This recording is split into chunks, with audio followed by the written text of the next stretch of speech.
Friends, Indian GST practitioner में आपका स्वागत है।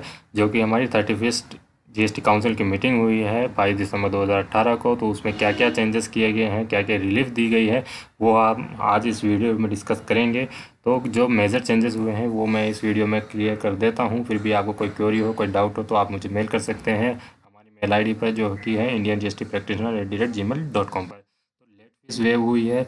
जो ITC की जो लेने की टाइम लिमिट थी उसको भी एक्सटेंड किया गया है। एनुअल रिटर्न जो हमारी फाइल करनी थी GSTR 9, उसको भी ड्यू डेट अभी फर्दर एक्सटेंड कर दिया गया है। ई-वे बिल में भी रिलीफ दी गई है। एक न्यू रिटर्न फाइलिंग सिस्टम लाने का गवर्नमेंट ने एक प्रॉमिस किया है कि न्यू रिटर्न फाइलिंग सिस्टम आएगा। पहले ट्रायल बेसिस पे आएगा, फिर उसको बाद में कंटिन्यू किया जाएगा। ठीक है, सिंगल कैश लेजर सिस्टम होगा अब। इसके अलावा भी 2-3 पॉइंट और हैं जो चेंजेस किए हैं गवर्नमेंट ने, तो वो सब हम डिस्कस करेंगे। तो आइए स्टार्ट करते हैं आज का ये वीडियो। सबसे पहले जो ड्यू डेट एक्सटेंड की गई है वो एनुअल रिटर्न में है। पहले जो एनुअल रिटर्न की ड्यू डेट थी वो 31 दिसंबर 2018 थी, लेकिन उसको बाद में फर्दर 3 मंथ एक्सटेंड किया गया था 31 मार्च 2019 तक। अभी गवर्नमेंट ने इस मीटिंग में उसको फिर से उसे 3 मंथ एक्सटेंड कर दिया गया है, यानी कि एनुअल रिटर्न आपको अब 30 जून 2019 तक फाइल करनी है 2017-18 की। ठीक है, एनुअल रिटर्न्स में आपकी GSTR 9 है, 9A है और 9C रिकन्सिलेशन है। तो ये तीनों आपको फाइल करने था एनुअल रिटर्न में। तो किस किस के ऊपर एप्लीकेबल है 9C, ये मैंने आपको बताया हुआ है। फिर भी आपको कोई क्वेरी हो तो डिस्क्रिप्शन बॉक्स में आप उस वीडियो का लिंक देख सकते हैं। दूसरा जो मेजर रिलीफ दिया गया है, मैं मानता हूँ कि लेट फीस वेव कर दी गई है कि जिन्होंने अपनी GSTR 1 और GSTR 3 भी अभी तक फाइल नहीं की थी from the initial of the applicable of the act, यानी कि जुलाई 2017 से, तो वो अभी अपनी रिटर्न फाइल कर सकते हैं विदाउट एनी लेट फीस की। अगर आपके ऊपर GSTR 1 अगर क्वार्टरली था तो आप क्वार्टरली फाइल कर सकते हैं, और मंथली था तो मंथली फाइल कर सकते हैं। और जो कंपोजिशन स्कीम में थे, यानी कि जिन्होंने GSTR 4 फाइल करनी थी, वो भी अब रिटर्न फाइल कर सकते हैं विदाउट लेट फीस के। और वे लोग जिन्होंने लेट फीस के साथ रिटर्न फाइल कर दी है, उनके लिए मैं समझता हूँ कि गवर्नमेंट एक प्लान लेके आएगी कि उन्हें लेट फीस वापस कर दी जाएगी। तो ये ऐसा मेरा मानना है। फर्दर इसके लिए जो क्लेरिफिकेशन है, जो नोटिफिकेशन है, वो जल्दी इशू कर दिया जाएगा।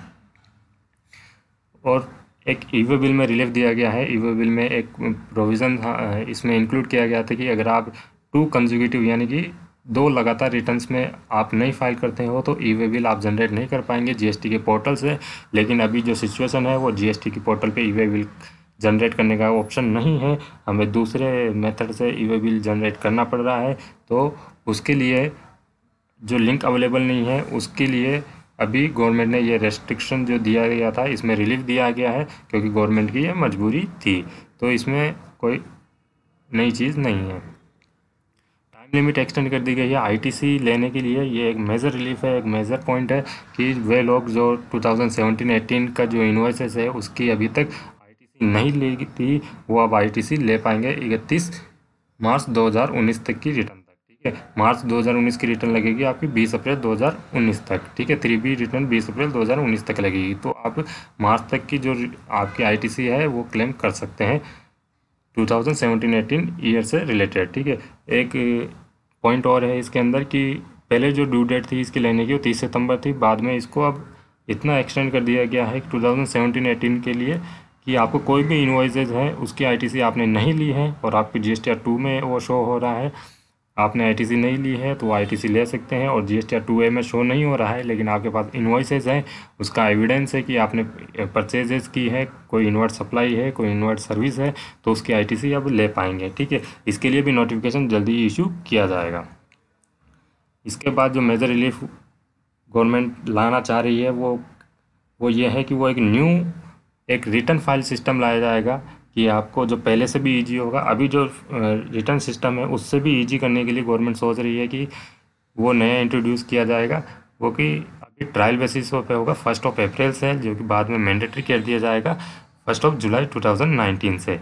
तो देखते हैं क्या चेंजेस होते हैं, किस प्रकार से ईजी होता है, ये देखने वाली बात होगी। तो नेक्स्ट जो है हमारे पास वो सिंगल कैश लेजर है कि हर हेड के लिए एक सिंगल कैश लेजर बनाया जाएगा। एक मेजर रिलीफ अगेन दी गई है कि एक ऑथोरिटी एक डिसाइड की जाएगी, एक कमेटी एक बनाई जाएगी, एक सिंगल विंडो एक ऑप्शन दिया जाएगा कि आपको रिफ़ंड लेने के लिए कि आपका रिफ़ंड जल्दी से जल्दी प्रोसेस हो पाए, तो उसके लिए जो सेंटर में या स्टेट में एक अथॉरिटी बनाई जाएगी, इम्प्लीमेंट किया जाएगा, वो कि जो कि अभी पायलट बेसिस पे होगा, तो वो आपके फंड को, रिफंड को प्रोसेस किया जाएगा, जल्दी से जल्दी आपको रिफंड दिया जाएगा। ठीक है। ड्यू डेट एक्सटेंड कर दी गई है आपकी GSTR 8 की, जो कि एप्लीकेबल होती है ई कॉमर्स ऑपरेटर्स पे, जिन्होंने फर्स्ट रिटर्न उनकी जानी थी अक्टूबर 2018 से। तो अक्टूबर, नवंबर, दिसंबर यानी कि 3 ही रिटर्न उनके ऊपर अभी एप्लीकेबल हुई है। तो उन तीनों रिटर्नों की ड्यू डेट है वो एक्सटेंड कर दी गई है 31 जनवरी 2019 तक।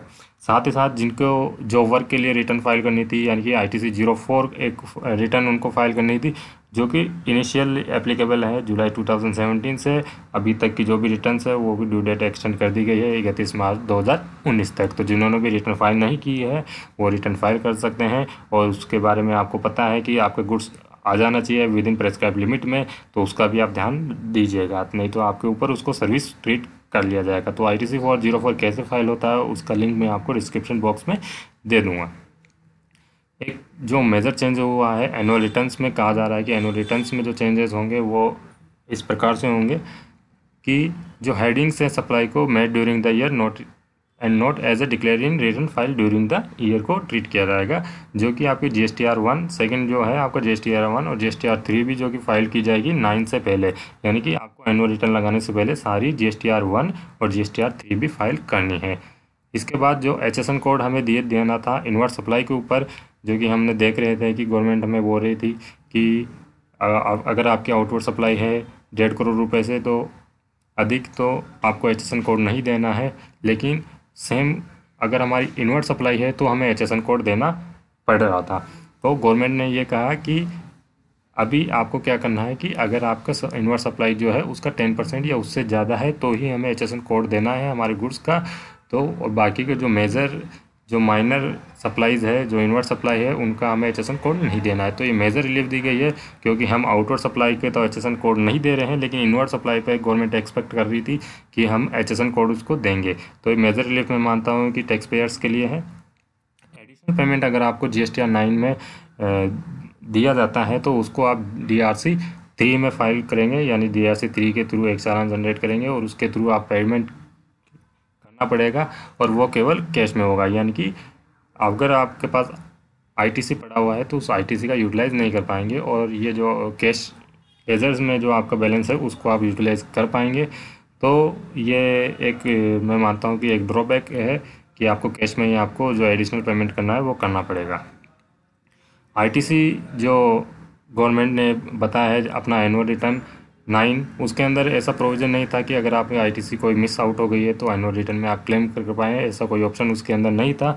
तो गवर्नमेंट ने सेम ये कहा है, अभी सेम मेंटेन किया है कि GSTR 9 में अगर आपके ITC नहीं ली है तो आप उसे उसमें यूज़ नहीं कर पाएंगे, यानी कि GSTR 9 में आप ITC अवेल नहीं कर पाएंगे। साथ ही साथ अभी जो मैंने पहले ही बता दिया है कि ITC अवेल कर सकते हो आप 2017-18 ईयर की, अभी जो ड्यू डेट बढ़ी है उसके अंदर 31 मार्च 2019 तक की रिटर्न में, यानी कि 20 अप्रैल 2019 तक 3B जो लाइन लगेगी मार्च की, उसमें आप ITC क्लेम कर पाओगे। तो ये मेजर रिलीफ है।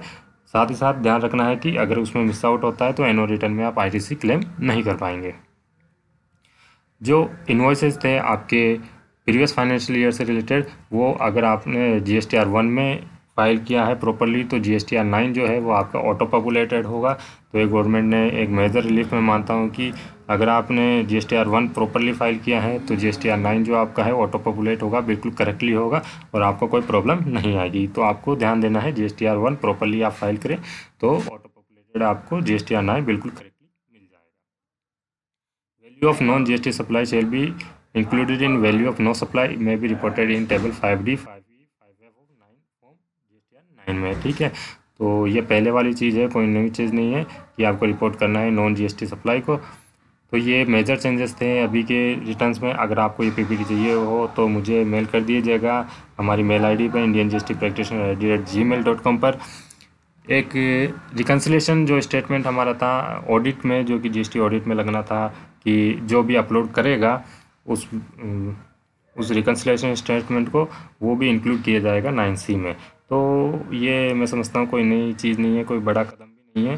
तो ये सारी चीज़ें इसमें इंक्लूड की गई है। फर्दर आपकी कोई क्वेरी हो, कोई प्रॉब्लम हो तो हमें मेल कर सकते हैं indiangstpractitioner@gmail.com पर। थैंक यू, धन्यवाद, जय हिंद, जय